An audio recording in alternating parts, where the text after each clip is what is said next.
J'ai annoncé à l'ouverture de cette édition du journal des révélations accablantes présentées ce mardi à la 8e audience de l'affaire opposant le procureur général au député national Edouard Mwanga Chouchou. Parmi les 8 rapports, l'on cite ceux de l'ANER, du Conseil national de sécurité de l'auditorat supérieur et celui du coffre-fort. Le service de renseignement de la République démocratique du Congo présente Mwanga Chouchou comme étant un espion rwandais, un RDC impliqué dans beaucoup d'activités dont l'actionnariat majoritaire au Rwandais. Le CENT, pour sa part, dénonce la présence des démobilisés 123 et des sujets rwandais en détachement de la police assurant la sécurité du site minier appartenant au député élu des Massissi, des faits que rejette en bloc l'accusé qui parle de discrimination. Au tribunal militaire d'Indolo, l'audience de ce mardi 11 avril 2023 sur le procès d'Edouard Mwanga Chouchou s'annonce donc révélatrice. 8e audience et 8 rapports des services de sécurité accablant l'élu de Massissi sur les faits lui reprochés, notamment participation à un mouvement insurrectionnel, détention illégale de munitions de guerre et incitation des militaires à commettre des actes contraires au devoir et à la discipline, ont été révélés. Le rapport de l'ANR présenté par le ministère public renseigne qu'Edouard Mwanga Chouchou serait un sujet rwandais lié à beaucoup d'activités au pays de Paul Kagame, dont l'actionnariat majoritaire à la compagnie d'aviation Rwandair. Dans la construction également des infrastructures, il serait également détenteur de 3 passeports rwandais dans différents noms. Qui laisse penser que certainement Mwanga Chouchou serait actionnaire de Rwanda Air. Or, vous savez que ce pays est hostile à la République démocratique.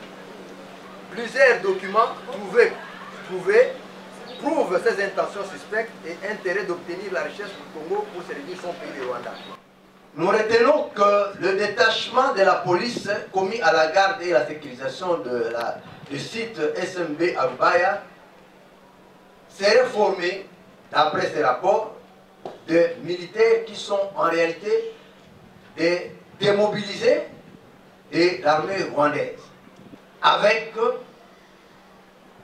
la négligence coupable qui frise la complicité des autorités de la police nationale, des autorités de la police provinciale du Nord Kivu qui se sont succédés. Des révélations obtenues également grâce aux clés USB et appareils saisis lors de la perquisition à son domicile.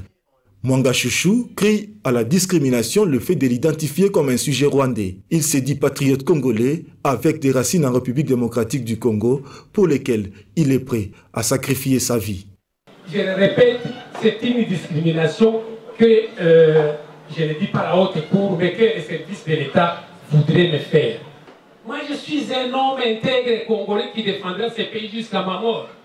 Selon une enquête de la CNS, Conseil national de sécurité de la présidence, les autorités provinciales de la police de Nord Kivu sont pointées du doigt sur le détachement de la police assurant la sécurité du site minier de Rubaya, CNB, qui était constitué, selon ces rapports, des démobilisés, uniquement Tutsis et des sujets rwandais. Dans ces rapports, il a détaillé tout simplement les éléments ou les pièces qui ont été trouvées dans les coffres-forts et les rapports venus de services de sécurité, notamment l'ANER et CNSS. Nous attendons analyser les pièces parce que jusque-là, aucune pièce n'a été analysée. Le ministère public n'a fait que son rapport et a déposé les pièces devant la cour. L'auditorat supérieur, lui, considère le détachement des SMB avec des armes lourdes comme la réserve du M23.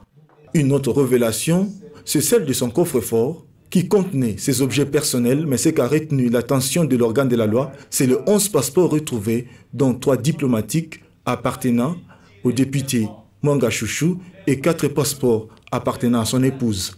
Nous ne sommes pas d'accord dans la mesure où tout ce qui a été présenté, nous ne connaissons pas les tenants et aboutissants. Notre client vit ici à Kinshasa. Tout ce qui a été dit pour nous, ce sont des montages pour vouloir le couler. Mais nous allons attendre que le ministère public apporte des preuves. Parce qu'il dit bien que ce sont les rapports des services. Ces avocats ont introduit une demande en inconstitutionnalité espérant obtenir gain de cause à l'audience du vendredi 14 avril 2023.